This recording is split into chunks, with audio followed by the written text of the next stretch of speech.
Nemmen li wasal iż-żmien li jittieħdu l-miżuri neċessarji bħalma ttieħdu matul il-kriżi finanzjarja ta' bejn l-2008 u l-2012 sabiex intejbu l-infrastruttura ta' pajjiżna.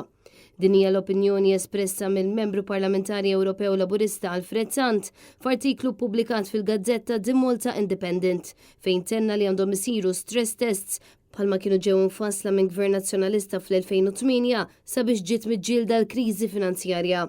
Dan kif l-ħarjen pajjiżna kien għaddej minn kriżi oħra bla preċedent fejn għal jimsaħ eluf ta' familji Maltin u Għawċin spiċċaw iqattaw l-aktar ġranet sħan tas-sajf fi sħana u bla dawl. Konsegwenza ta' dan ħafna ikel spiċċa mormi, bosta ħwienet kellhom jalqu għaliex kienu bla dawl u r-ristoranti kellhom iwaqqgħu il-bookings tal-klijenti tagħhom. Dan apparti li l-qtuħ fil-provvista tal-enerġija affettwa direttament anke l-isptarijiet. Fl-aħħar ġimgħa ġew ippreżentati 9 proposti mill-Partit Nazzjonalista sabiex jissaħħaħ is-settur tal-enerġija u d-distribuzzjoni tal-elettriku.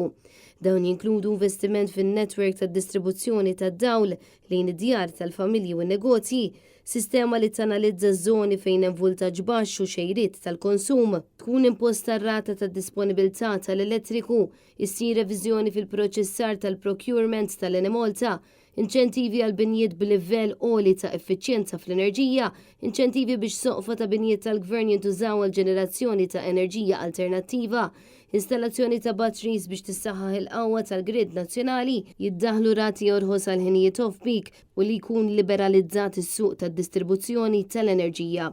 Il-Partit Nazzjonalista qiegħed isostni li dawn il-proposti huma kruċjali sabiex il-pajjiż jimxi l quddiem minn din il-kriżi.